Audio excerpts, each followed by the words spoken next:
Hello everyone. I hope you are doing well. Today I will tell you how to create hourly planner in the Monday. So let's say this is your board and you want to create a hourly planner on this one. If you click on add view, you can select the calendar, and when the calendar is here, let's say you want to add a new task.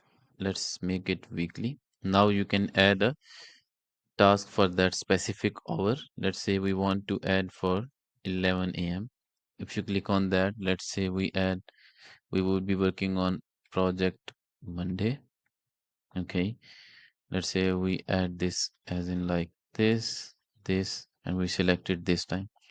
Now, when I create it, you can see here it is 30 minutes. Okay, so in order to change that setting, click on this and then click on additional setting, and then the choose default event duration, click on that and select 60 minutes.